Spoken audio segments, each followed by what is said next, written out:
ನೀವು ಬಹಳ ಫಲ ಕೊಡುವುದರಿಂದ ನನ್ನ ತಂದೆಗೆ ಮಹಿಮೆ ಉಂಟಾಗುವುದು ಮತ್ತು ನನ್ನ ಶಿಷ್ಯರಾಗುವುದು.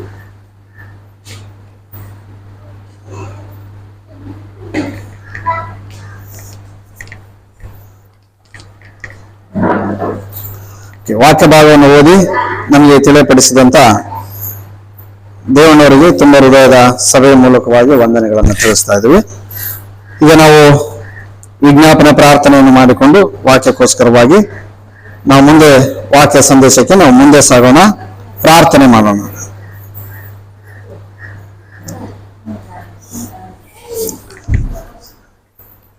ನಮ್ಮನ್ನು ಬಹಳವಾಗಿ ಪ್ರೀತಿ ಮಾಡಿರುವ ಪರಲೋಕದಲ್ಲಿರುವ ನಮ್ಮ ತಂದೆಯಾದ ದೇವರೇ, ಪರಿಶುದ್ಧನೇ, ನೀತಿವಂತನೇ, ಭೂಮಿ ಆಕಾಶಗಳನ್ನ ಉಂಟು ಮಾಡಿದಂತಹ ಸರ್ವಶಕ್ತನಾದ ದೇವರೇ, ನಿಮ್ಮ ಪರಿಶುದ್ಧಗಳ ನಾಮಕ್ಕೆ ಯೇಸು ಕ್ರಿಸ್ತನ ಮೂಲಕವಾಗಿ ನಿಮಗೆ ಕೃತಜ್ಞತಾ ಸ್ತುತಿ ಸ್ತೋತ್ರಗಳನ್ನ ಸಲ್ಲಿಸ್ತಾ ಇದ್ದೇವೆ.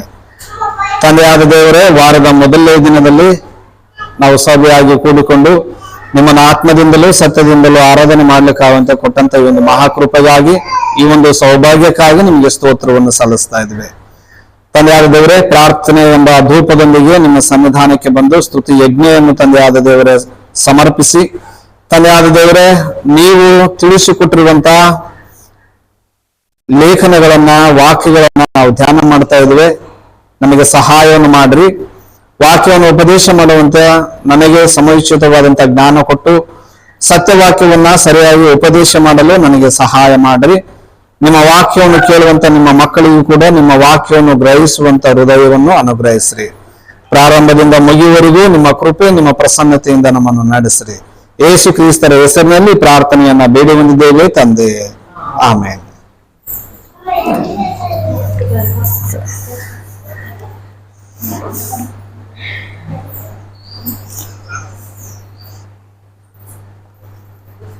ಕರ್ತನ ಪ್ರೀತಿಯುಳ್ಳ ಆತ್ಮೀಯ ಸಹೋದರ ಮತ್ತು ಸಹೋದರಿಯರಿಗೆ ಯೇಸು ಕ್ರಿಸ್ತರ ಅತ್ಯುನ್ನತವಾದಂತಹ ಶ್ರೇಷ್ಠವಾದಂತಹ ನಾಮದಲ್ಲಿ ತಮ್ಮೆಲ್ಲರಿಗೂ ಕೂಡ ನನ್ನ ಹೃದಯಪೂರ್ವಕವಾದಂತಹ ವಂದನೆಗಳನ್ನ ತಿಳಿಸ್ತಾ ಇದ್ದೀನಿ. ಕಳೆದ ವಾರದಲ್ಲಿ ನಾವು ಯಾವ ವಾಕ್ಯವನ್ನು ನಾವು ತಿಳಿದುಕೊಂಡಿದ್ದೇವೆ ಎಂಬುದಾಗಿ ನಾವು ಮತ್ತೊಂದು ಸಾರಿ ಅದನ್ನು ಮೆಲುಕು ಹಾಕಿ ಈ ಒಂದು ದಿನದ ಒಂದು ವಾಕ್ಯ ಸಂದೇಶಕ್ಕೆ, ವಾಕ್ಯವನ್ನ ತಿಳಿಯುವುದಕ್ಕೆ ನಾವು ಮುಂದೆ ಸಾಗೋಣ. ಕಳೆದ ವಾರದಲ್ಲಿ ನಾವು ತಿಳಿದುಕೊಂಡಿರ್ತಕ್ಕಂಥ ವಿಷಯ ಯಾವುದನ್ನ ಮಾದೇವಮಗ ಯಾರು ಯಾವುದು ಮಾದೇವಮಗ ಅಂತ ಹೋದ ವಾರದಲ್ಲಿ ನಾವು ತಿಳಿದುಕೊಂಡಿರ್ತಕ್ಕಂಥ ವಿಷಯ ಯಾವುದಮ್ಮ? ಯಾರ ದ್ರಾಕ್ಷ ತೋಟ? ಯೆಹೋವನ ದ್ರಾಕ್ಷ ತೋಟ. ಯೆಹೋವನ ದ್ರಾಕ್ಷ ತೋಟ. ಯಾರು ಡಿಸ್ಟರ್ಬೆನ್ಸ್ ಮಾಡ್ಬಿಡ್ರಿ ಹುಡುಗರು, ಬಾರೋ. ಯಾರನ್ನ ಗಲಾಟೆ ಮಾಡಿದ ಕರೆ ಅಂತಂದ್ರ ಏಟ್ ಬೀಳ್ತಾವ. ಎಲ್ಲಾರು ಸೈಲೆಂಟ್. ನಿಮ್ಮ ಮಕ್ಕಳನ್ನ ನಿಮ್ಮ ಹತೋಟಿಯಲ್ಲಿ ಇಟ್ಕೊಳ್ರಿ, ಯಾರು ಗಲಾಟೆ ಮಾಡಕ್ ಬಿಡ್ಬೇಡ್ರಿ.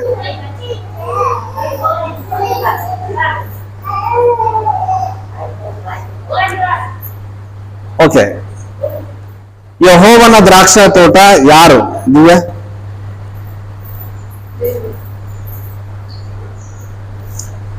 ಹಳ ಒಡಂಬಡಿಕೆಯಲ್ಲಿ ಯೆಹೋವನ ದ್ರಾಕ್ಷ ತೋಟ ಯಾವುದಮ್ಮ? ಇಸ್ರಾಯೇಲರ ವಂಶ.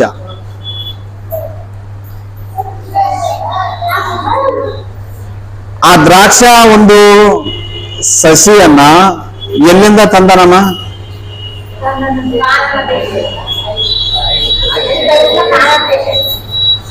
ಐಗುಪ್ತ ದೇಶದಿಂದ ತೆಗೆದುಕೊಂಡು ಬಂದು ಎಲ್ಲಿ ಅದನ್ನ ನಾಟಿ ಮಾಡಿದಾನೆ? ಎಲ್ಲಿ? ಕಾನಾನ ದೇಶದಲ್ಲಿ ನಾಟಿ ಮಾಡಿದಾನೆ. ಅಲ್ಲಿ ನಾಟಿ ಮಾಡೋದಕ್ಕಿಂತ ಮುಂಚೆ ಅಲ್ಲಿ ಎಲ್ಲ ಏನು ಮಾಡಿದಾನೆ ದೇವರು? ಆ ಕಲ್ಲುಗಳನ್ನ ಅಳತೆ ಮಾಡಿ ಅವೆಲ್ಲವನ್ನ ತೆಗೆದಾನೆ. ಆ ಕಲ್ಲುಗಳು ಯಾರಮ್ಮ?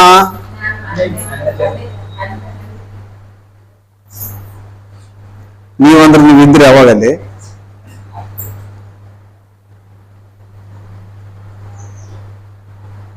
ಯಾರು? ಅನ್ಯ ಜನರು. ನಾವಲ್ಲ, ಅನ್ಯ ಜನರು. ಅಲ್ಲಿ ಕಾನಾನ ದೇಶಕ್ಕೆ ಇವ್ರು ಹೋಗೋದಕ್ಕಿಂತ ಮುಂಚೆ ಅಲ್ಲಿ ಕಾನಾನ ದೇಶದಲ್ಲಿ ಅನ್ಯರು ಇದ್ದಾರೆ. ಅವ್ರನ್ನ ಅಲ್ಲಿಂದ ಹೊರಡಿಸಿ ಇವ್ರನ್ನ ಅಲ್ಲಿ ಇಟ್ಟಿದ್ದಾನೆ. ಹೋಗಿ ಅದನ್ನ ನಾಟಿ ಮಾಡಿದ ಮೇಲೆ ಆ ಒಂದು ದ್ರಾಕ್ಷ ತೋಟದಿಂದ ದೇವರು ಎಂತ ಫಲವನ್ನ ಆತನು ನಿರೀಕ್ಷಿಸಿದ? ಒಳ್ಳೆಯ ಫಲಗಳನ್ನು ನಿರೀಕ್ಷಿಸಿದ. ಆ ಒಳ್ಳೆಯ ಫಲಗಳು ಯಾವ್ಯಾವು? ನ್ಯಾಯ, ನೀತಿ, ಧರ್ಮ, ಕರುಣೆ, ಇದನ್ನ ದೇವರು ನಿರೀಕ್ಷಣೆ ಮಾಡಿದ. ಆದ್ರೆ ಅದು ಯಾವ ಫಲ ಕೊಟ್ಟಿತು? ಕೆಟ್ಟ ಫಲ ಕೊಟ್ಟಿತು. ಹೊಲಸು ಹಣ್ಣನ್ನ ಬಿಟ್ಟಿತ್ತು. ಆ ಕೆಟ್ಟ ಫಲ ಯಾವ್ಯಾವು? ಅನ್ಯಾಯ, ಮೋಸ, ಅರಚಾಟ, ನರಹತ್ಯ, ಇಂಥ ಒಂದು ಫಲ ಕೊಟ್ಟಿತು. ಆ ಒಂದು ದ್ರಾಕ್ಷ ತೋಟದಲ್ಲಿ ಯೆಹೋವನು ಎಷ್ಟು ವರ್ಷ ಸುಮಾರು ಕೆಲಸ ಮಾಡಿದಾನೆ? 1500 ವರ್ಷಗಳನ್ನ ಅದರಲ್ಲಿ ಆತನು ವ್ಯವಸಾಯಗಾರನಾಗಿ ಕೆಲಸ ಮಾಡಿದಾನೆ. ಈಗ ಆತನು ನಿರೀಕ್ಷಿಸಿದಂತ ರೀತಿಯಲ್ಲಿ ಅದೇನ್ ಮಾಡಿಲ್ಲ, ಫಲ ಕೊಟ್ಟಿಲ್ಲ. ಮತ್ತೆ ಅವಾಗ ದೇವ್ರು ಏನ್ ಮಾಡಿದ? ಅದನ್ನ ನಾನು ತೆಗಿತೀನಿ ಅದನ್ನ ಅಂತ ಹೇಳಿದ. ಅದನ್ನ ನಾನು ಏನ್ ಮಾಡ್ತೀನಿ? ತೆಗಿತೀನಿ ಅಂತ. ತೆಗಿತೀನಿ. ಈಗ ಹೊಸ ಒಡಂಬಡಿಕೆಯಲ್ಲಿ ಅದನ್ನ ನಾನು ತೆಗಿತೀನಿ ಅಂತ ಹೇಳಿದಂತ ದೇವರು ತೆಗೆದು ಈಗ ಆತನ ಒಂದು ದ್ರಾಕ್ಷ ತೋಟ ಯಾವುದು ಅಂತೇಳಿ ನಾವು ಕಳೆದ ವಾರದಲ್ಲಿ ಅದನ್ನು ನೋಡಿ ನಾವು ಮುಕ್ತಾಯ ಮಾಡಿದ್ವಿ. ಹೊಸ ಒಡಂಬಡಿಕೆಯಲ್ಲಿ ಆತನ ತೋಟ ಯಾವುದು?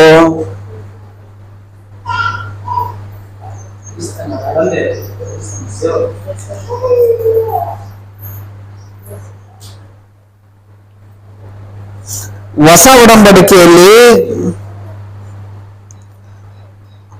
ಆ ಯೆಹೋವನ ದ್ರಾಕ್ಷ ತೋಟ ಯಾವುದು?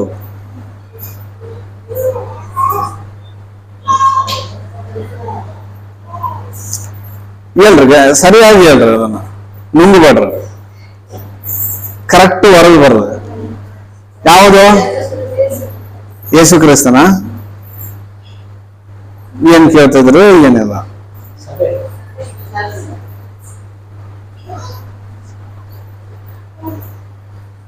ಸಭೆ. ಯಾವ ಸಭೆ?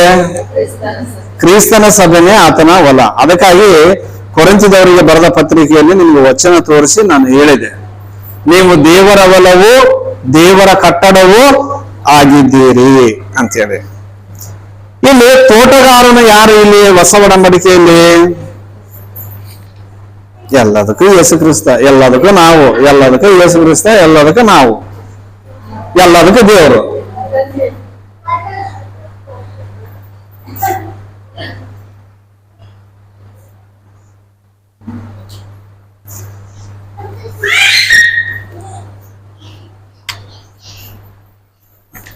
ಇಲ್ಲಿ ತೋಟ ಯಾವುದಂದ್ರೆ ಸಭೆ.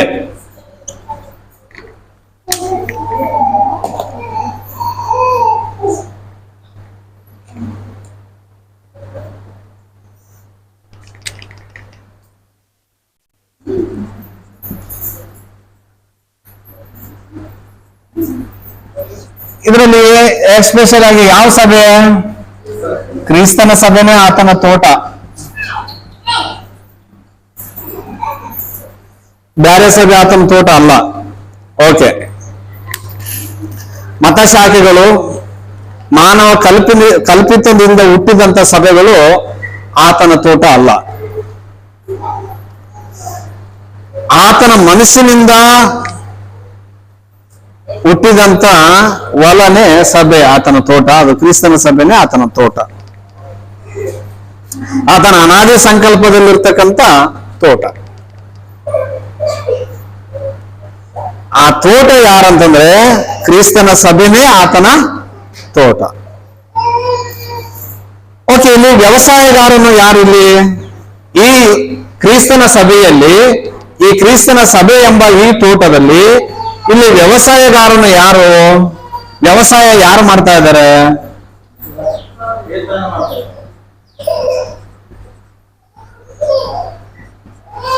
ವ್ಯವಸಾಯಗಾರನು ಯಾರು? ಪೌಲ. ಯಾರು ಹೇಳಿದ್ರು? ಯಾರು ವ್ಯವಸಾಯಗಾರರು? ಸುವಾರ್ತಿಕ. ಯಾರು ವ್ಯವಸಾಯಗಾರ? ಇಲ್ಲಿ ವ್ಯವಸಾಯ ಯಾರು ಮಾಡ್ತಾ ಇದಾರೆ? ಪೇತ್ರ ಮಾಡ್ತಾನ. ಯಾರ ಮೇಲೆ ವ್ಯವಸಾಯಗಾರರು? ಯೇಸು ಕ್ರಿಸ್ತ. ನಿಮ್ ತಲೆಗಳೆಲ್ಲ ಮಬ್ಬಾಗಿವೆ, ಏನ್ ಕೆಲಸ ಮಾಡೋಲ್ಲ ನಿಮ್ ತಲೆಗಳು. ಓಕೆ, ಯಾರು ಮತ್ತೆ?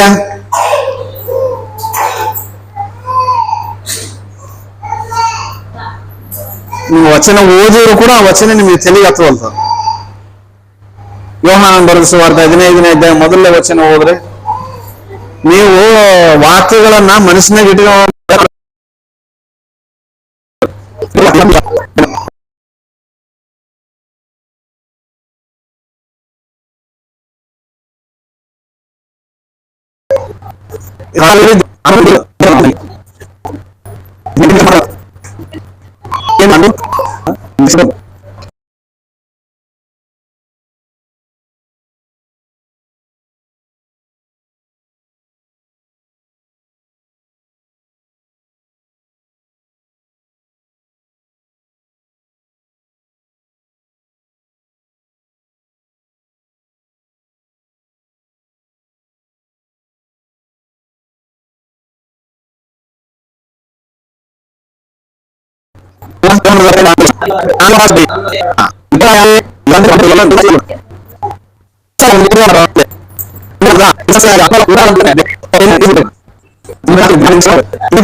ದೇವ್ರ ವಾಕ್ಯನು ಅಂತ ಇವು ನಿಮ್ಗೆ ಏನ್ ಹತ್ತವಲ್ತು ಮನಸ್ಸಿಗೆ ಹತ್ತವಲು.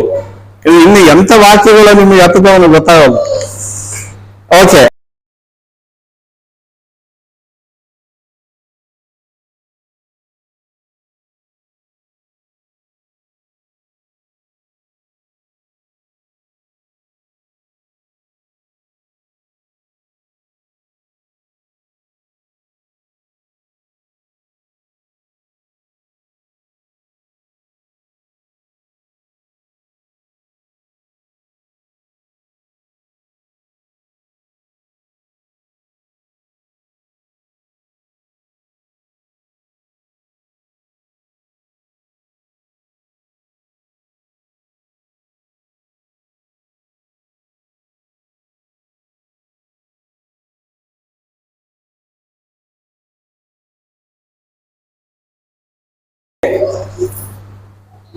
ನನ್ನ ತಂದೆ ವ್ಯವಸಾಯಗಾರನು, ತೋಟಗಾರನು.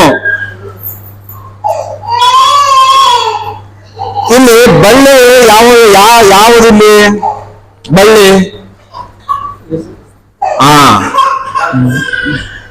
ಬಳ್ಳಿ ಯಾರೋ ಬಳ್ಳಿ? ಅಲ್ಲಿ ಬಳ್ಳಿ ಯಾರು? ಒಡಂಬಡಿಕೆಯಲ್ಲಿ ಬಳ್ಳಿ ಯಾರು? ಇಸ್ರಾಯೇಲರು. ಈಗ ಬಳ್ಳಿ ಯಾರು? ಯೇಸು ಕ್ರಿಸ್ತನು. ಈಗ ಹತ್ತಬೇಕು ತಿಳಿಯಿ ನಿಮಗೆ. ಇಲ್ಲಿ ಬಳ್ಳಿ ಯೇಸು ಕ್ರಿಸ್ತನು.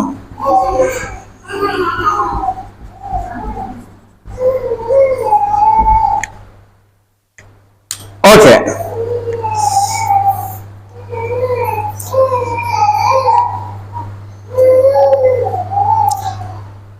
ನನ್ನ ತಂದೆ ತೋಟಗಾರನು, ನನ್ನಲ್ಲಿದ್ದು ಫಲ ಕೊಡದಿರುವ ಪ್ರತಿಯೊಂದು ಕೊಂಬೆಯನ್ನು ಆತನು ತೆಗೆದುಹಾಕುತ್ತಾನೆ. ನಾನೇ ನಿಜವಾದ ದ್ರಾಕ್ಷ ಬಳ್ಳಿ ಅಂತೇಳಿ ಯೇಸು ಕ್ರಿಸ್ತನ್ ಹೇಳ್ತಾ ಇದ್ದಾನೆ. ಇಲ್ಲಿ ಬಳ್ಳಿ ಯಾರು? ಯೇಸು ಕ್ರಿಸ್ತ. ಇದಕ್ಕೆ ತೋಟಗಾರನು ತಂದೆ. ನನ್ನಲ್ಲಿದ್ದು ಫಲ ಕೊಡದಿರುವ ಪ್ರತಿಯೊಂದು ಕೊಂಬೆ. ಕೊಂಬೆ ಯಾರು? ಇಲ್ಲಿ ಕೊಂಬೆಗಳು ಯಾರು?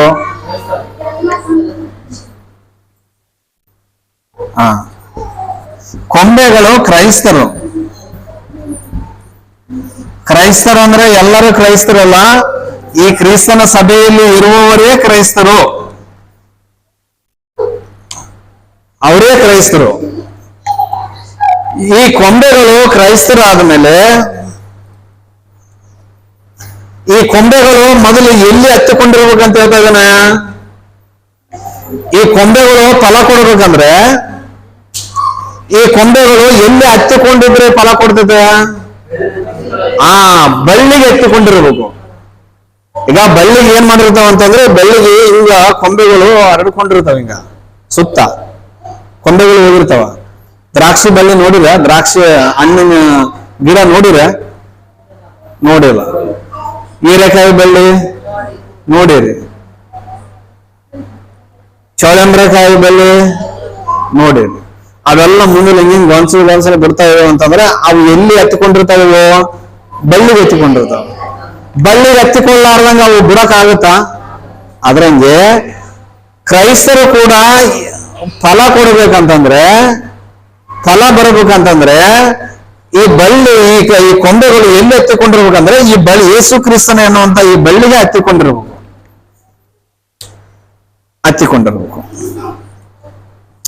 ಒಂದು ವೇಳೆ ಹತ್ತಿಕೊಳ್ಳದೆ ಫಲ ಕೊಡ್ತೀನಿ ಅಂತಂದ್ರೆ ಅದು ಫಲ ಕೊಡೋದಕ್ಕೆ ಸಾಧ್ಯ ಇಲ್ಲ. ಫಲ ಕೊಡೋದಕ್ಕೆ ಸಾಧ್ಯ ಇಲ್ಲ. ಈ ಬಳ್ಳಿಗೆ ಇಲ್ಲಿ ಹತ್ತಿಕೊಂಡಿರ್ಬೇಕಂತಂದ್ರೆ ಆತನ ತೋಟ ಆಗಿರ್ತಕ್ಕಂಥ ಕ್ರಿಸ್ತನ ಸಭೆ, ಈ ಸಭೆಗೆ ಆತನು ರಕ್ತವನ್ನು ಕೊಟ್ಟಿದ್ದಾನೆ, ರಕ್ತವನ್ನು ಸುರಿಸಿ ಅದನ್ನು ಕೊಂಡುಕೊಂಡಿದ್ದಾನೆ. ಕಂಡುಕೊಂಡು ಆತನು ಇಲ್ಲಿ ಏನಾಗಿದೆ ಅಂದ್ರೆ ಒಂದು ಬಳ್ಳಿ ಆಗಿದ್ದಾನೆ.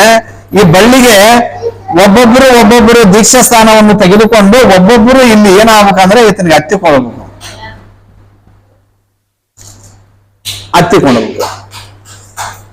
ಹತ್ತಿಕೊಂಡು ಏನಾಗಬೇಕಂತಂದ್ರೆ ಫಲ ಕೊಡಬೇಕು ಅಂತ ಹೇಳ್ತಾ ಇದ್ದಾನೆ. ಒಂದು ವೇಳೆ ಫಲ ಕೊಡಲಾರದಂತ ಬಳ್ಳಿಗಳನ್ನ ಏನ್ ಮಾಡ್ತಾನೆ ಅಂತ ಹೇಳ್ತಾನೆ ಅಲ್ಲಿ ಹೇಳ್ತಾ ಇದ್ದಾನೆ. ಫಲ ಕೊಡದಿರುವ ಪ್ರತಿಯೊಂದು ಕೊಂಬೆಯನ್ನು ಆತನು ತೆಗೆದು ಹಾಕುತ್ತಾನೆ. ಈಗ ಕೊಂಬೆಯಲ್ಲಿ ನಾವು ಆ ಬಳ್ಳಿಯಲ್ಲಿ ನಾವು ಹತ್ತಿಕೊಂಡ ಮೇಲೆ ಈಗ ಕೊಂಬೆ ಏನಾಗ್ಬೇಕು? ಈಗ ಫಲ ಕೊಡಬೇಕು. ಒಂದ್ ವೇಳೆ ಫಲ ಕೊಟ್ಟಿಲ್ಲ ಅಂತಂದ್ರೆ ಏನ್ ಮಾಡ್ತಾನಂತಾನತ? ತೆಗೆದಾಕ್ನ ಅಂತಾನ. ಅದು ಸಹಜನೇ. ಯಾಕಂದ್ರೆ ಫಲ ಕೊಡದಿರ್ತಕ್ಕಂಥ ಗಿಡಗಳನ್ನ ನಾವು ಕೂಡ ಮನೆಯ ಮುಂದೆ ಇಟ್ಕೊಳ್ಳೋಣ. ಅದು ಯಾರಾದ್ರೂ ಕೂಡ ಸರಿಯೇ. ಫಲ ಕೊಟ್ರನೆ ಏನ್ ಮಾಡ್ತೀವಿ? ಇಟ್ಕೊಂಡು. ಫಲ ಕೊಡ್ಲಾರ್ದು ಅದನ್ನ ತಾಂಡ್ ಏನ್ ಮಾಡ್ತೀವಿ? ಗಿಡ ಕಿತ್ತಾಕ. ದೇವರು ಕೂಡ ಆತನು ಕ್ರಿಸ್ತನ ಸಭೆ ಎಂಬ ತೋಟದಲ್ಲಿ ಆತನು ತೋಟಗಾರನಾಗಿ, ಯೇಸು ಕ್ರಿಸ್ತನ ಬಳ್ಳಿ ಇದ್ದು ಆತನು ರಕ್ತವನ್ನು ಕೊಟ್ಟಿದನಲ್ಲ, ದೀಕ್ಷಾಸ್ನಾನ ತೆಗೆದುಕೊಂಡು ಆತನ ಮರಣ ಸಮಾಧಿ ಪುನರುದ್ಧಾನದಲ್ಲಿ ಪಾಲುಗಾರರಾಗಿ ಆತನ ದೇಹ ಎಂಬ ಸಭೆಯಲ್ಲಿ ಸೇರಿ ಆ ಬಳ್ಳಿಯಲ್ಲಿ ಏನಾಗಬೇಕಂದ್ರೆ ಆತನ ದೇಹದಲ್ಲಿ ಒಂದು ಅಂಗಾಂಗವಾಗಿ ಅಂಟಿಕೊಂಡು ಇದ್ದು ಏನಾಗ್ಬೇಕಂತಂದ್ರೆ ಅದು ಫಲ ಕೊಡಬೇಕು ಅಂತ ಹೇಳ್ತಾನೆ. ಫಲ ಕೊಡಬೇಕು. ಫಲ ಕೊಡ್ಲಾರಂತ ಒಂದು ಪ್ರತಿಯೊಂದು ಕೊಂಬೆಗಳನ್ನ ತೆಗೆದಾಕ್ತೀನಿ ಅಂತಾನ. ಅಂದ್ರೆ ಕಟ್ ಮಾಡಿ ಹಾಕ್ತಾನೆ. ಫಲ ಕೊಡೋದ್ರ ಮಾತ್ರ ಇಟ್ಕೊಂತಾನ, ಫಲ ಕೊಡ್ಲಾರ್ದ್ರನ್ನ ಕಟ್ ಮಾಡಿ ಹಾಕ್ತಾನ. ಓಕೆ. ಈಗ ಈ ವ್ಯವಸಾಯದಲ್ಲಿ, ಈ ತೋಟದಲ್ಲಿ ದೇವರು ಆಶಿಸುವಂತ, ದೇವರು ಕೋರಿಕೊಳ್ಳುವಂತ ಫಲ ಏನು? ಯಾವ ಫಲವನ್ನ ಆತನು ನಿರೀಕ್ಷಿಸ್ತಾ ಇದ್ದಾನೆ? ಯೋಹಾನನು ಬರೆದಂತ ಸುವಾರ್ತೆ 15ನೇ ಅಧ್ಯಾಯ 16ನೇ ವಚನವನ್ನ ಈಗ ನಾವು ವಾಕ್ಯ ಭಾಗದಲ್ಲಿ ನಾವು ನೋಡಿದ್ದೀವಿ. ಮತ್ತೊಂದು ಸಾರಿ ಅದನ್ನು ನಾವು ಓದೋಣ. ನಾನು ನಿಮ್ಮನ್ನು ಆರಿಸಿ ತೆಗೆದುಕೊಂಡು ನೀವು ಹೊರಟು ಹೋಗಿ ಏನಾಗಬೇಕು? ಫಲ ಕೊಡ್ಬೇಕು.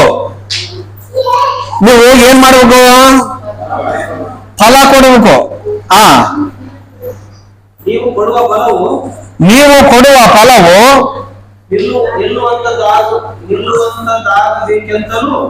ನಿಲ್ಲುವಂತದ್ದಾಗಬೇಕೆಂತಲೂ ನಿಮ್ಮನ್ನು ನೇಮಿಸಿದ್ದೇನೆ. ಹೀಗಿರಲಾಗಿ ನಿಮ್ಮನ್ನು ಯಾಕೆ ನೇಮಕ ಮಾಡಿಕೊಂಡನಂತದ? ಫಲ ಕೊಡಬೇಕು. ಒಂದು ಏನಾಗಬೇಕು? ಫಲ ಕೊಡಬೇಕು. ಸ್ವಲ್ಪ ಬಹಳ ಹುಷಾರಿರ್ಬೇಕು ನೀವು. ನಿನ್ನನ್ನ ದೇವರು ಸಾಧ್ಯ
ಅರ್ಥ ಆಗುತ್ತೆ. ಈಗ ನಾವು ಉದಾಹರಣೆಯಾಗಿ ನಾವು ಹತ್ತಿ ಗಿಡವನ್ನು ತೆಗೆದುಕೊಳ್ಳೋಣ. ನಾವೆಲ್ಲರೂ ಹೊಲದಲ್ಲಿ ಈ ಭಾಗದಲ್ಲಿ ಹತ್ತಿ ಹಾಕ್ತಿವಿ. ಎಲ್ಲರೂ ಹೊಲದಲ್ಲಿ ಹತ್ತಿ ಹಾಕ್ತಿರಲ್ಲ, ಹಾಕ್ತಿವಿ. ಆ ಹತ್ತಿಗೆ ಫಲ ಜಾಸ್ತಿ ಬರ್ತದ. ಗಿಡಕ್ಕೆ ನೋಡಿದ್ರೆ ಒಂದು 100-200 ಫಲ ಇರ್ತದೆ. ನನಗೆ ಬಹಳ ಖುಷಿ ಆಗುತ್ತೆ.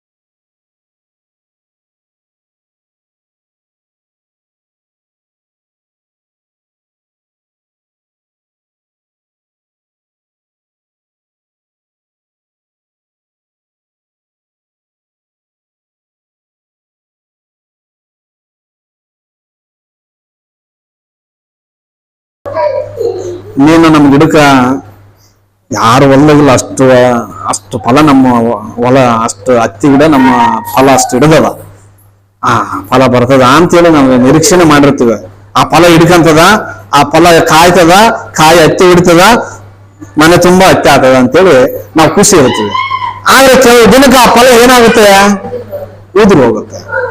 ಈಗ ನಾವು ಕೂಡ ದೀಕ್ಷಾ ಸ್ಥಾನ ತೆಗೆದುಕೊಂಡು ಕ್ರಿಸ್ತನ ಸಭೆಯಲ್ಲಿ ನಾವು ಸೇರಿ ಆತ ಯೇಸು ಕ್ರಿಸ್ತನ ಎನ್ನುವಂತ ಬಳ್ಳಿಯಲ್ಲಿ ನಾವು ಆತನ ದೇಹವೆಂಬ ಸಭೆಯಲ್ಲಿ ದೇಹದಲ್ಲಿ ಒಂದೊಂದು ಅಂಗಾಂಗಗಳಾಗಿ ಕೊಂಬೆಗಳಾಗಿ ಹತ್ತಿಕೊಂಡಿವಲ್ಲ, ಈ ಹತ್ತಿಕೊಂಡಂತ ನಾವು ಫಲ ಕೊಡಬೇಕು. ಮೊದಲು ಫಲ ಕೊಡ್ತದ ಅಂತೇಳಿ ಸೇರಿಸಿಕೊಂಡಿದ್ದಾನೆ. ಆ ಫಲ ಏನಾಗಬೇಕು? ನಿಲ್ಲಬೇಕು ಅಂತ ಹೇಳ್ತಾ ಇದ್ದಾನೆ. ಕೆಲವೊಂದು ಫಲಗಳು ಉದುರುತ್ತವ. ಇನ್ನೇನೋ ದೀಕ್ಷೆ ಅಂತ ಆದುಕೊಂಡ್ರು, ಇನ್ನೇನು ಇವರು ಸಭೆಗೆ ಹಂಗೆ ಬರ್ತಾರ ಕಂಟಿನ್ಯೂ ಆಗಿ, ತಪ್ಸಲ್ಲ ವಾರ ಅಂತೇಳಿ ಖುಷಿ ಪಡಂಗಿಲ್ಲ. ಇಲ್ಲೇನು ಸಂತೋಷ ಪಡುವುದಿಲ್ಲ. ಸಂತೋಷ ಇರ್ತದ, ಆದ್ರೆ ಅದು ನಿಂದ್ರೋದು ಏನು ಉದುರಿ ಹೋಗೋದು ಗೊತ್ತಾಗೋದಿಲ್ಲ ನಮಗೆ.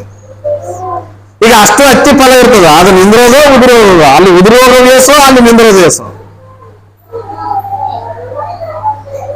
ಹೌದಾ? ಅದರ ಜೊತೆಯಲ್ಲಿ ಆತ್ಮಿಕವಾಗಿ ಕೂಡ ದೀಕ್ಷಾಸ್ಥಾನ ತೆಗೆದುಕೊಂಡಂತ ನಾವು ಆತನ ದೇಹವೆಂಬ ಸಭೆಯಲ್ಲಿ ಸೇರಿದ ಮೇಲೆ ಆತನಲ್ಲಿ ವ್ಯವಸಾಯಗಾರನಾಗಿ, ಆತನು ತೋಟಗಾರನಾಗಿ ಆತನು ಕೆಲಸ ಮಾಡ್ತಾ ಇದ್ದಾನೆ. ಇಲ್ಲಿ ಯೇಸು ಕ್ರಿಸ್ತನು ಬಳ್ಳಿಯಾಗಿದ್ದಾನೆ. ಆ ಬಳ್ಳಿಗೆ ನಾವು ಒಂದೊಂದು ಕೊಂಬೆಯಾಗಿ ಹತ್ತಿಕೊಂಡು, ಈ ಕೊಂಬೆಗಳಿಗೆ ಹತ್ತಿಕೊಂಡು ಅಂತ ನಾವು ಏನಾಗ್ಬೇಕಂದ್ರೆ ಫಲ ಕೊಡಬೇಕು. ಆ ಫಲ ಕೊಟ್ಟ ಮೇಲೆ ಆ ಫಲ ಏನಾಗಬೇಕು? ನಿಲ್ಲಬೇಕು, ಉದುರಬಾರದು. ಇವತ್ತು ನಮ್ಮ ಊರಿನಲ್ಲಿ ದೀಕ್ಷೆ ಸ್ಥಾನ ತೆಗೆದುಕೊಂಡು ಫಲ ಕೊಡಬೇಕಂತೇಳಿ ಬಂದಂತವರು ಈ ಫಲ ನಿಲ್ಲಲಾರದೆ ಫಲ ಉದುರುವುದವರು ಇದಾರ ಇಲ್ಲ? ಇದಾರ? ಅಂದ್ರೆ ಏನಾಗದ? ಫಲ ಉದುರೋಗ್ಬಿಡುತ್ತೆ. ಈಗ ಇದೊಂದು ಉದುರಾಕೈತದ. ಈಗ ಇದು ನಿಂತಂಗ ಆಗ್ತದ, ಇದು ಹಂಗೆ ಓದಂಗ ಆಗ್ತದ. ಅದೇನ್ ನಿಂತದ ಅನ್ನೋದು ಗೊತ್ತಾಗಲ್ದು, ಉದುರೋದ ಅನ್ನೋದು ಗೊತ್ತಾಗಲ್ದು. ಇಲ್ಲೊಂದು ಇದೆ ಕೊಂಬೆ, ಹನುಮಂತ ನೋಡಿ ಕೊಂಬೆ, ಇದ್ರಾಗ ಸಿಗಕ್ಕಲ್ಲ. ಈ ಫಲ ಏನು ಉದುರೋದ? ಹೋದ ವಾರ ಇಲ್ಲ, ಅಚ್ಚ ವಾರ, ಹೋದ ವಾರ ಬಂದಿದ್ದೇನ? ಹೋದ ವಾರ ಅಚ್ಚ ವಾರ ಇಲ್ಲ. ಒಂದೊಂದ್ಸತಿ ಕಾಣಿಸಿದ್ರೆ ಬೆಳದಿಂಗ ಕಂಡಂಗೆ ಕಾಣ್ತದ, ಒಂದೊಂದ್ಸತಿ ಅಮಾಶ್ ಕಾಗ್ತದ. ಫಲ ಕೊಡಬೇಕು, ಫಲ ನಿಲ್ಲುವಂಥದ್ದು ಆಗ್ಬೇಕು ಅನ್ನೋದು ದೇವರು ಆಶಿಸ್ತಾ ಇದ್ದಾನೆ, ದೇವರು ಕೋರಿಕೊಳ್ತಾ ಇದ್ದಾನೆ. ಈಗ ಲಕ್ಷ್ಮಣಕ್ಕನವರು ಬಂದ್ರು, ಫಲ ನಿಂತಿದೆ, ಅದು ಉದುರೋಯ್ತು. ಎಷ್ಟೋ ಜನರು ಬಂದ್ರು, ಫಲ ಕೊಡುತ್ತದ ಅಂತೇಳಿ ನಾವು ನೋಡ್ರಿ, ಪರವಾಗಿಲ್ಲಪ್ಪ, ಆ ಫಲ ಏನಾಯ್ತು? ಉದುರು. ಅದಕ್ಕೆ ಉದುರು ಹೋಗುವಂತ ಫಲ ಆಗಬಾರದು ಅಂತ ಹೇಳ್ತದೆ.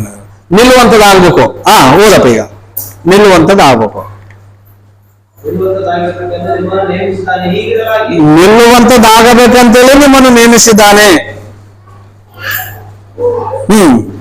ಹೀಗಿರಲಾಗಿ ನನ್ನ ಹೆಸರಿನಲ್ಲಿ ತಂದೆಯನ್ನು ನೆನೆದು ಬೇಡಿಕೊಳ್ಳದ ವಿರೋಧಿ ಅದನ್ನು ನಿಮಗೆ ಕೊಡುವನು. ಓಕೆ, ಫಲ ನಿಲ್ಲಬೇಕಂತೇಳಿ ದೇವ್ರ ಆಶೆ. ಫಲ ನಿಂತ್ರನೇ ಅದಕ್ಕೆ ಪ್ರತಿಫಲ. ಫಲ ಉದುರೋದ್ರ ಏನು ಸಂತೋಷ ಇರುತ್ತಾ? ಫಲ ನಿಂತ್ರ ಸಂತೋಷ ಇರುತ್ತ. ಫಲ ನಿಂತ್ರ ಸಂತೋಷ ಇರುತ್ತ. ಫಲ ನಿಂತದನಕ ನಾವು ಎಷ್ಟು ಇಂತಜಾಮ್ ಮಾಡ್ತೇವೆ, ಎಣ್ಣೆ ಹಾಕ್ತಿವಿ, ಗೊಬ್ಬರ ಹಾಕ್ತಿವಿ, ಆ ಕಾಯಿ ನೋಡ್ದಂಗೆಲ್ಲ ಖುಷಿ ನಮಗೆ. ಅದಕ್ಕೆ ಯಾವ್ದು ಹತ್ತಬಾರ್ದು, ಹುಳ ಬರಬಾರದು ಅಂತೇಳಿ ಇಂತಜಾಮ್ ಮಾಡ್ತೇವೆ. ನೀನು ನಿಲ್ಲುವಂತ ಫಲ ಆದ್ರೆ ದೇವರು ನಿನ್ನ ವಿಷಯದಲ್ಲಿ ಜಾಗ್ರತೆ ತೋರ್ತಾನೆ. ನೀನು ನಿಲ್ಲುವಂತ ಫಲ ಆದ್ರೆ ನಿನಗೇನು ಅಗತ್ಯತೆ ಇದೆಯೋ, ನಿನಗೇನು ಬೇಕಾಗಿದೆಯೋ, ದೇವರು ಏನ್ ಮಾಡ್ತಾನೆ? ವ್ಯವಸಾಯಗಾರನಾಗಿ ಜಾಗ್ರತೆ ವಹಿಸಿ ನಿನಗೇನು ಬೇಕೋ ಅದನ್ನೆಲ್ಲವನ್ನ ಆತನು ಜಾಗೃತಿಯಿಂದ ನೋಡಿಕೊಳ್ತಾನೆ. ಈ ವಾರ ನಿಂತಂಗ ಬರೋದು, ಕಳ ಆಗೋದು, ಮುಂದಿನ ವಾರ ಸಪ್ಪು ಹಿಂಗಾಗೋದು, ಹಿಂಗಾದ್ರೆ ಇದೇನು ಉದ್ಯೋಗದ ಏನಿರೋದ ಸಮಯ ಆದ್ಮೇಲೆ ಹಂಗೆ ಆಗಿದೆ ನಮ್ಗೆ ಏನಾಗಲ್ಲ. ಫಲ ಕೊಡೋದಿಲ್ಲ, ಅದು ಫಲ ಕೊಡೋದಿಲ್ಲ. ಈಗ ಫಲ ಕೊಡ್ಬೇಕಾದ್ರೆ ಅದಕ್ಕೊಂದು ಏನಿದೆ, ಕಾಲ ಲಿಮಿಟ್ ಇದೆ. ಈಗ ಕೆಲವೊಂದು ಕಾಯಿ ನೋಡ್ರಿ, ಹಂಗೆ ಬಂದಂಗಾಗಿ ಹಂಗೆ ಇಸಿಗಿಟ್ಟು ಬಿಟ್ಟಿರ್ತದ ಅದ್ರೊಳಗ, ಅದ್ರಂಗೆ ಆಗ್ಬಿಡ್ತೈತೆ. ಸ್ವಲ್ಪ ಹಂಗೆ ಬರೋದು, ಹಂಗೆ ಬಿಡೋದು, ಹಂಗೆ ಬರೋದು, ಹಂಗೆ ಬಿಡೋದಾದ್ರೆ ಏನಾಗ್ತದ? ಅದು ಸರಿಯಾದಂತ ರೀತಿಯಲ್ಲಿ ಕಾಯೋದಲ್ಲ, ಸರಿಯಾದಂತ ರೀತಿಯಲ್ಲಿ ಏನ್ ಮಾಡಲ್ಲ, ಫಲ ಕೊಡೋದು. ಅದಕ್ಕೆ ಈ ಕ್ರಿಸ್ತನ ಸಭೆ ಎಂಬ ಈ ತೋಟದಲ್ಲಿ ತಂದೆ ವ್ಯವಸಾಯಗಾರನು, ಯೇಸು ಕ್ರಿಸ್ತನ ಬಳ್ಳಿ, ಆತನನ್ನು ನಂಬಿ ದೀಕ್ಷಾ ಸ್ಥಾನ ತೆಗೆದುಕೊಂಡು ಆ ಬಳ್ಳಿಯಲ್ಲಿ ಕೊಂಬೆಯಾಗಿ ಸೇರಿಸಲ್ಪಟ್ಟಿರ್ತಕ್ಕಂಥ ನಾವೆಲ್ಲರೂ ಕ್ರೈಸ್ತರು ದೀಕ್ಷಾ ಸ್ಥಾನ ತೆಗೆದುಕೊಂಡು ಆ ಒಂದು ಕೊಂಬೆ ಫಲ ಕೊಡಬೇಕು ಅಂತೇಳಿ ದೇವರು ಆಶಿಸ್ತಾ ಇದ್ದಾನೆ. ಆ ಕೊಡುವಂತ ಫಲ ಬರೇ ಕೊಡ್ತದ ಅಂತೇಳಿ ನೋಡಿ ಉದುರೋಗೋದಾಗಬಾರ್ದು, ಆ ಫಲ ನಿಲ್ಲುವಂತದ್ದಾಗಬೇಕು ಅಂತ ಹೇಳ್ತಾ ಇದ್ದಾನೆ. ಅದು ದೇವರ ಆಸೆ, ಫಲ ನಿಲ್ಲಬೇಕು.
ನಾವು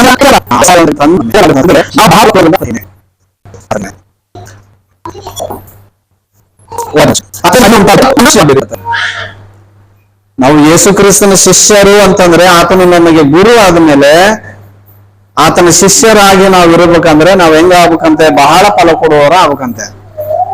ಆತನಿಗೆ ಮಹಿಮೆ. ಕೆಳಗಡೆ ಹೇಳ್ತಾ ಇದ್ದೇನೆ 9ನೇ ವಚನ. ಹಾ, ತಂದೆ ನನ್ನನ್ನು ಪ್ರೀತಿಸದೆ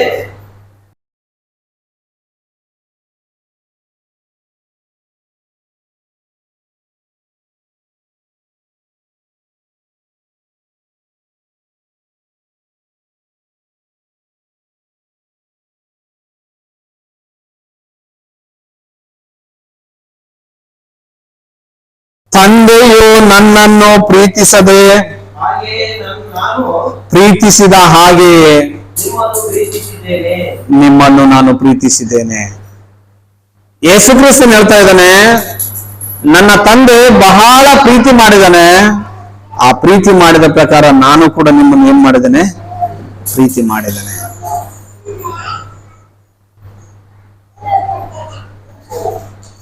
ಆ ಪ್ರೀತಿ ನನ್ನ ಪ್ರೀತಿಯಲ್ಲಿ ನೆಲೆಗೊಂಡಿರಿ. ನನ್ನ ಪ್ರೀತಿಯಲ್ಲಿ ನೀವೇನಾಗ್ಬೇಕು, ನೆಲೆಗೊಂಡಿರ್ಬೇಕು ಅಂತ ಹೇಳ್ತಾರೆ. ಯೇಸು ಕ್ರಿಸ್ತನು ನಮಗೆ ಎಂತ ಪ್ರೀತಿ ತೋರಿಸಿದನೋ ಆ ಪ್ರೀತಿಯಲ್ಲಿ ನಾವು ನಿಂತುಕೊಳ್ಳಬೇಕು, ಆ ಪ್ರೀತಿಯಲ್ಲಿ ನಾವು ನೆಲೆಗೊಳ್ಳಬೇಕು ಅಂತ ಹೇಳ್ತಾರೆ. ಇವತ್ತು ಎಷ್ಟು ಜನರು ಕೊಂಬೆಗಳಾಗಿ ಆ ಬಲಿಯಲ್ಲಿ ಹತ್ತಿಕೊಂಡರಲ್ಲ, ಎಷ್ಟು ಜನರು ಫಲ ಕೊಡ್ತಾ ಇದ್ದಾರೆ. ಫಲ ಕೊಟ್ಟ ಮೇಲೆ ಎಷ್ಟು ಜನರು ನಿಂತುಕೊಳ್ಳುವಂತ ಫಲವಾಗಿ ಬಹಳ ಫಲ ಕೊಡ್ತಾ ಇದ್ದಾರೆ. ಬಹಳ ಫಲ ಕೊಡುತ್ತಾ ತಂದೆ ಯೇಸು ಕ್ರಿಸ್ತನನ್ನ ಹೇಗೆ ಪ್ರೀತಿ ಮಾಡಿದನೋ ಆ ರೀತಿಯಲ್ಲಿ ನೀವು ಕೂಡ ಪ್ರೀತಿ ಮಾಡ್ರಿ ಅಂತ ಹೇಳ್ತಾ ಇದ್ದಾನೆ. ಆ ಪ್ರೀತಿಯಲ್ಲಿ ನೀವು ನಿಂತುಕೊಳ್ಳ್ರಿ ಅಂತ ಹೇಳ್ತಾ ಇದ್ದಾನೆ. ಆ ಪ್ರೀತಿಯಲ್ಲಿ ನೀವು ನೆಲೆಗೊಳ್ಳ್ರಿ ಅಂತ ಹೇಳ್ತಾ ಇದ್ದಾನೆ. ಇಲ್ಲಿ ದೇವರು ಕೋರಿಕೊಳ್ಳುವಂತ ಫಲ ಏನಂತಂದ್ರೆ ಪ್ರೀತಿ. ಏನೋ ಪ್ರೀತಿ. ಪ್ರೀತಿ ಎನ್ನುವಂತ ಫಲ ನಿನ್ನಲ್ಲಿ ಏನಾಗಬೇಕು, ಬೆಳಿಬೇಕು. ಪ್ರೀತಿ ಎನ್ನುವಂತ ಫಲ ಎಷ್ಟು ಜನರಲ್ಲಿ ಬೆಳೆದದು, ಎಷ್ಟು ಜನರಲ್ಲಿ ಇಲ್ಲೋ.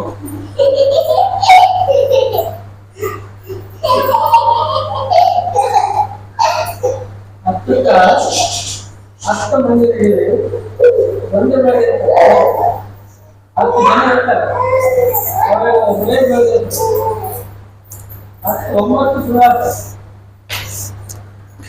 ಹಾಗೆ ಸುಳ್ಳಾಗಬಾರ್ದು, ಎಲ್ಲರೂ ಫಲ ಕೊಡಬೇಕು ಅಂತ ಹೇಳ್ತಾನೆ. ಅದು ಆಸೆ. ಆ ಫಲ ಏನಂದ್ರೆ ಮೊಟ್ಟ ಮೊದಲಾಗಿ ಪ್ರೀತಿ. ಪ್ರೀತಿ ಬಹಳ ಪ್ರೀತಿ ಬಹಳ ದೊಡ್ಡದು ಅಂತ ಹೇಳ್ತದೆ ವಾಕ್ಯ. ಪ್ರೀತಿ ಬಹಳ ದೊಡ್ಡದು, ಕೊನೆಗೆ ನಿಂತುಕೊಳ್ಳುವಂಥದ್ದು ಪ್ರೀತಿ. ಆ ಪ್ರೀತಿಯನ್ನ ನಾವ್ ಏನ್ ಮಾಡಬೇಕು, ಸಂಪಾದಿಸಿಕೊಳ್ಬೇಕು, ಪ್ರೀತಿಯಿಂದ ಇರಬೇಕು.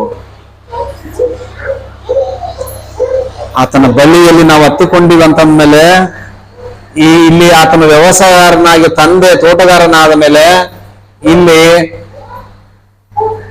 ಇಲ್ಲಿ ಫಲ ಕೊಡ್ತಕ್ಕಂತ ಪ್ರತಿಯೊಬ್ಬರು ಕೂಡ ಪ್ರೀತಿ ಎನ್ನುವಂತ ಫಲ ಇಲ್ಲಿ ಎಲ್ಲರಲ್ಲಿ ಬೆಳಿಬೇಕು ಅಂತ ಹೇಳ್ತಾ ಇದ್ದಾರೆ.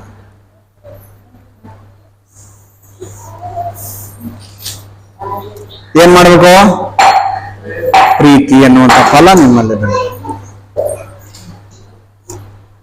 ಈ ಪ್ರೀತಿ ಎಂಬುವಂತ ಫಲನೇ ಫಲಿಸಲ್ರಿ ಕೆಲವರಲ್ಲಿ. ಸಭೆಯಲ್ಲಿ ಇದ್ದರೂ ಪ್ರೀತಿನೇ ಇರಲ್ಲ. ಯಾವಾಗನ ಕೇಳಿ ಸಿಡು ಕರೆಂಟ್ ಯಾವನ ವೈರ್ ಸ್ವಲ್ಪ ಇದಾದಾಗ ಚಟ್ ಚಟ್ ಚಟ್ ಚಟ್ ಚಟ್ ಹೆಂಗಂತದ. ನಮ್ಮದು ಕೂಡ ಹೆಂಗಿದೆ, ಚಟ್ ಚಟ್ ಚಟ್ ಚಟ್ ಚಟ್ ಚಟ್ ಹಂಗಿರ್ಬಾರ್ದು.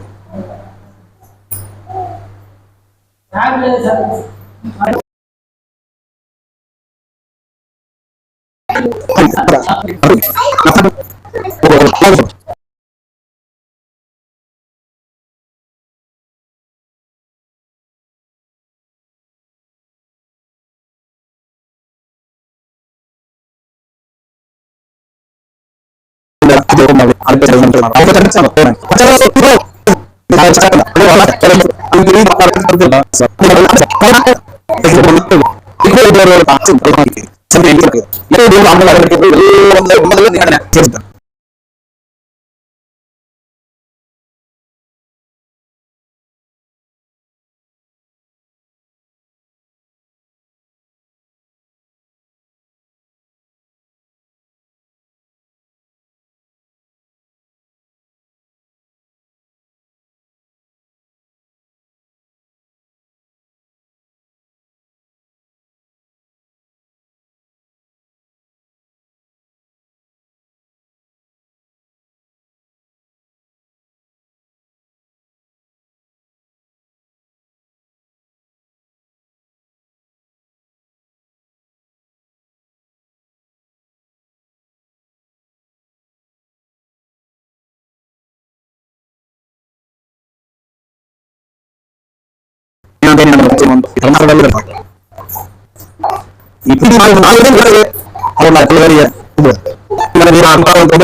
ನಮಗೆ ಇಟ್ಕೊಂಡ್ ಕೇಸಿನ ಪರಲೋಕ ಕೊಡ್ತಾನ ಅನ್ಕಂತೀವಿ. ಇಲ್ಲ ಇಲ್ಲ ಇಲ್ಲ ಇಲ್ಲ, ಆತನ ಕೋರಿಕೊಳ್ಳುವಂತ ರೀತಿಯಲ್ಲಿ ಫಲ ಕೊಡಲಾರದ ಇದ್ರೆ ಆತನ 1500 ವರ್ಷ ಆತನು ವ್ಯವಸಾಯ ಮಾಡಿ ಆ ಹೊಲವನ್ನು ತೆಗೆದುಹಾಕಿದ, ಹಾಳು ಮಾಡ್ದಂದ, ತೆಗೆದುಹಾಕಿದ.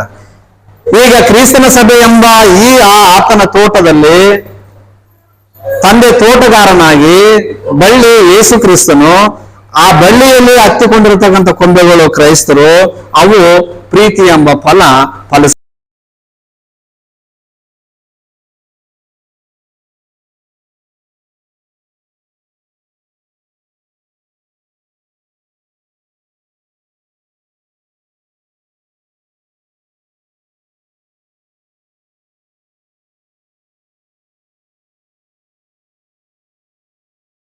ಆ ಫಲ ನಿಲ್ಲಬೇಕು ಅಂತ ಹೇಳ್ತಾರೆ. ಒಂದು ವೇಳೆ ಪ್ರೀತಿ ಎಂಬ ಫಲನೇ ಕಾಯಲಿಲ್ಲ ಅನ್ಕೋ, ಪ್ರೀತಿ ಎಂಬ ಫಲನೇ ಕಾಯಲಿಲ್ಲ, 1 ವರ್ಷ ಆತಿ, 2 ವರ್ಷ ಆತಿ, 3 ವರ್ಷ ಆತಿ, 4 ವರ್ಷ ಆತಿ, ನೋಡ್ತಾ ಇದ್ದಾನೆ. ಈ ಫಲನೇ ಕಾಯಲಿಲ್ಲಪ್ಪ ಅಂತ ಅನ್ಕೋ, ಬೇರೆ ಬೇರೆ ಯಾವ್ದು ಅವರು ಇಸ್ರೇಲವ್ರು ಕಾದಂಗೆ ಯಾವ್ಯಾವ ಬೇರೆ ಬೇರೆ ಹೊಲಸನ್ನು ಕಾದವ ಅನ್ಕೋ, ತೆಗೆದು ಬಿಸಾಕ್ತಾನೆ, ಕೊಂಬೆನ ಕಟ್ ಮಾಡಿ ಬಿಸಾಕ. ನಾವು ಕಟ್ ಮಾಡಿ ಬೀಸಾಡುವಂತ ಕೊಂಬೆಗಳಾಗಬಾರ್ದು, ಫಲ ಕೊಡುವಂತ ಕೊಂಬೆ ಆಗ್ಬೇಕು, ಆ ಫಲ ನಿಲ್ಲುವಂತದ್ದಾಗಬೇಕು, ನಿಂತು ಬಹಳ ಫಲ ಕೊಡಬೇಕು. ಆ ಬಹಳ ಫಲದಲ್ಲಿ ಪ್ರೀತಿ ಎಂಬ ಫಲವು ಮೊದಲನೇದಾಗಿ ಕಾಯಬೇಕು. ಓಕೆ, ಪ್ರೀತಿ ಎಂಬ ಫಲವನ್ನು ಕಾಯುತ್ತಾ, ಈ ಪ್ರೀತಿ ಎಂಬ ಫಲವನ್ನು ಬಿಡುತ್ತಾ ಮತ್ತೆ ಏನಾಗ್ಬೇಕು ಅಂತೇಳಿ ದೇವರು ಆಶಿಸ್ತಾ ಇದ್ದಾನಂದ್ರೆ, ಕೊಲಸಿದವರಿಗೆ ಬರೆದ ಪತ್ರಿಕೆ 1ನೇ ಅಧ್ಯಾಯ 6ನೇ ವಚನ. 1ನೇ ಅಧ್ಯಾಯ 6ನೇ ವಚನ.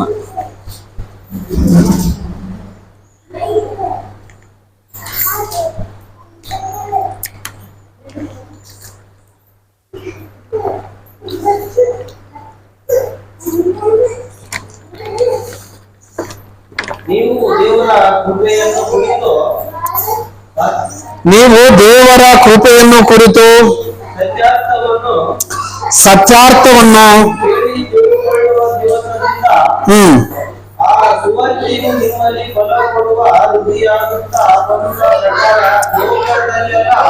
ಫಲ ಏನಾಗಬೇಕಂತೆ, ವೃದ್ಧಿ ಆಗ್ಬೇಕು. ಫಲ ಏನಾಗಬೇಕು, ವೃದ್ಧಿ ಆಗ್ಬೇಕು. ಆ ಫಲ ವಿಸ್ತಾರವಾಗಬೇಕು, ಎಲ್ಲ ಕಡೆಗೂ ಹೋಗ್ಬೇಕು. ಅದು ನಿನ್ನ ವ್ಯಕ್ತಿಗತವಾಗಿ ಫಲಿಸಬೇಕು. ವ್ಯಕ್ತಿಗತವಾಗಿ ಫಲಿಸುತ್ತಾ ಕ್ರಿಸ್ತನ ಸಭೆಯನ್ನು ಕೂಡ ಅದು ಏನೋ ವಿಸ್ತಾರವಾಗಬೇಕು. ಯೇಸು ಕ್ರಿಸ್ತನು ತೋರಿಸಿರುವಂತ ಪ್ರೀತಿಯಲ್ಲಿ ನಾವು ನೆಲೆಗೊಂಡು ಆ ಪ್ರೀತಿ ಅನೇಕ ಕಡೆ ಏನಾಗಬೇಕು, ವಿಸ್ತಾರ ಆಗಬೇಕು.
ಅದಕ್ಕೆ ಫಲ ಕೊಡುವುದಕ್ಕೂ ಫಲ ವಿಸ್ತಾರವಾಗಿ ವೃದ್ಧಿ ಆಗ್ಬೇಕು, ಅನೇಕ ಕಡೆಗೆ ವಿಸ್ತರಿಸಬೇಕು.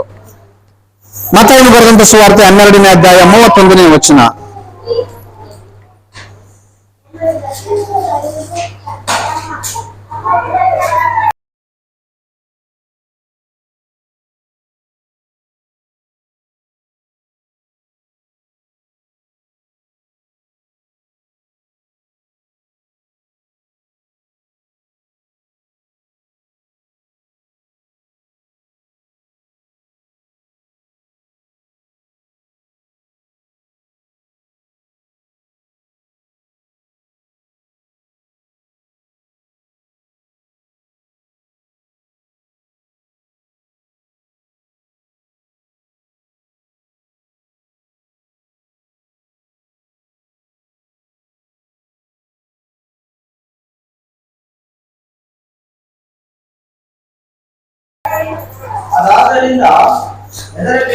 ಅದಾದ್ದರಿಂದ ಎದರಬೇಡಿ,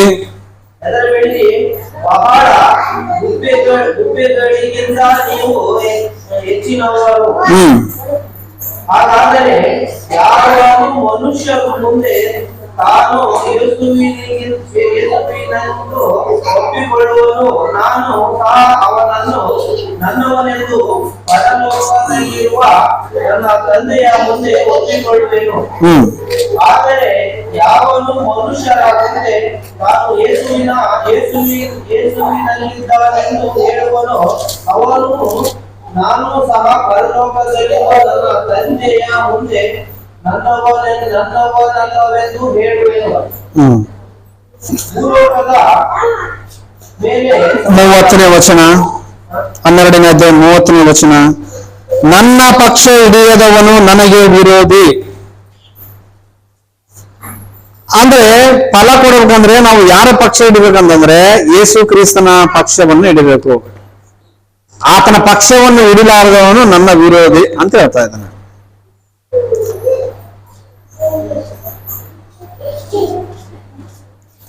ಕೊರಿಂಥದವರಿಗೆ ಬರೆದ ಮೊದಲನೇ ಪತ್ರಿಕೆ 3ನೇ ಅಧ್ಯಾಯ 6ನೇ ವಚನ.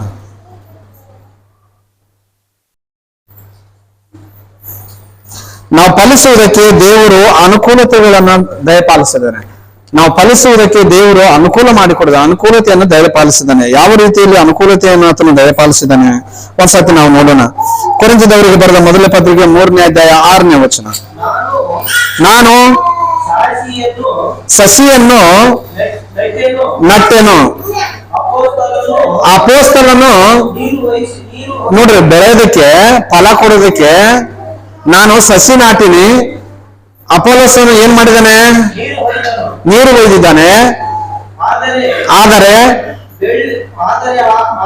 ಬೆಳ್ಳಿ ಸುತ್ತ ಬಂದರೂ ದೇವರು ಹೀಗಿರಲಾಗಿ ನಡೆಯುವವನಾಗಲಿ ನೀರು ಒಯ್ಯುವವನಾಗಲಿ ವಿಶೇಷವಾದದನ್ನೆಲ್ಲ ಬೆಳೆಸುವ ದೇವರು ಅದನ್ನು ಬೆಳೆಸುವ ಆತನು ದೇವರು ಅಂತ ಹೇಳ್ತಾ ಇದ್ದಾನೆ. ಒಬ್ಬರು ವಾಕ್ಯ ಹೇಳ್ತಾ ಇದ್ದಾರಂದ್ರೆ ನೀರು ಹಾಕ್ತಾ ಇದ್ದಾರೆ.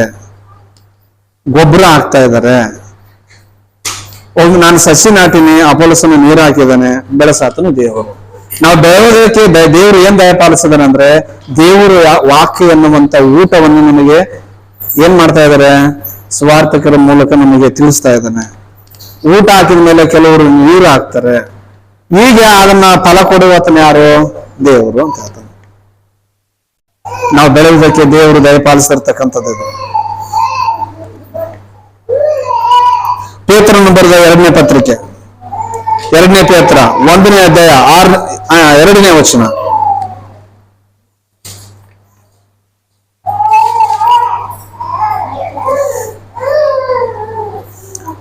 ಪೇತ್ರನು ಬರೆದ 2ನೇ ಪತ್ರಿಕೆ 1ನೇ ಅಧ್ಯಾಯ 2ನೇ ವಚನ. ಆತ ಮುಗಿಸ್ತೀನಿ ನಾನು.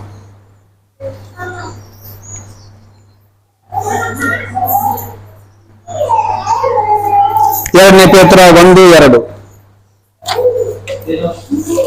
2ನೇ ಪೇತ್ರ 1ನೇ ಅಧ್ಯಾಯ 2ನೇ ವಚನ.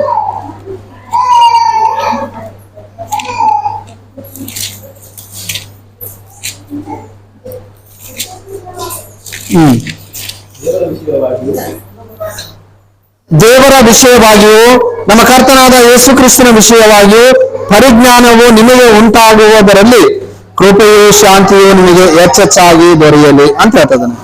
ನಾವು ಬೆಳೆಯುವುದಕ್ಕೆ, ನಾವು ಫಲ ಕೊಡುವುದಕ್ಕೆ ದೇವರು ದಯಪಾಲಿಸಿರುವಂತದ್ದು ಆತನ ಜ್ಞಾನ ಮತ್ತು ಆತನ ಕೃಪೆ ನಮಗೆ ಇನ್ನೂ ಹೆಚ್ಚೆಚ್ಚಾಗಿ ಇವರಿಗೆ ದೊರೆಯಲಿ ಅಂತ ಹೇಳ್ತಾ ಇದ್ದಾನೆ ಪೇತ್ರ. ಆತನ ಕೃಪೆ, ಆತನ ಶಾಂತಿ ಹೆಚ್ಚೆಚ್ಚಾಗಿ ನಮಗೆ ದೊರೆಯುತ್ತೆ. ಯಾವಾಗ? ನಾವು ಫಲ ಕೊಡ್ತಾ ಇದ್ದಾಗ. ಆತನ ಕೃಪೆ, ಆತನ ಶಾಂತಿ ನಮಗೆ ಹೆಚ್ಚೆಚ್ಚಾಗಿ ದೊರೆಯುತ್ತದೆ.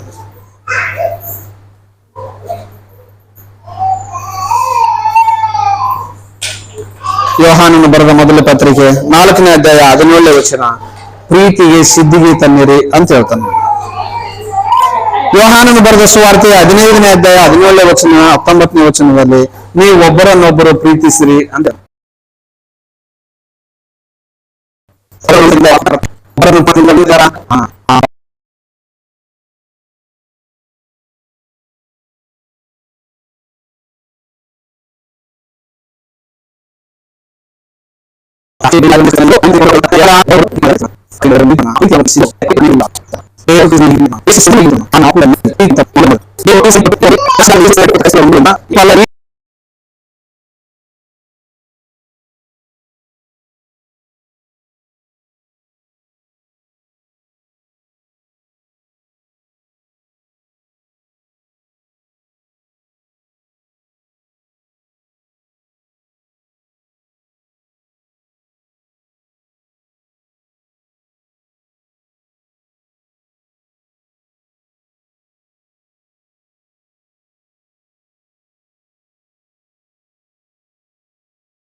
ಒಳ್ಳಿ ಅಂದರೆ ಯಾರು, ಕೊಂಬೆಗಳು ಅಂದರೆ ಯಾರು ಎಂದು ಅಚ್ಚುಕಟ್ಟಾಗಿ ಬೋಧನೆ ನೀಡುವ ಬೋಧಕರಿಗೆ ಅದರಿಂದಾಗಿ ಫಲ ಕೊಡುವುದು. ನಾವು ಭೇಟಿಯಾಗಿ ಏನಿಲ್ಲದೆ ಏನೋ ಒಂದು ಅಚ್ಚುಕಟ್ಟಾಗಿ ಬೋಧನೆ ನೀಡಿದ ಬೋಧಕರಿಗೆ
ಈಗ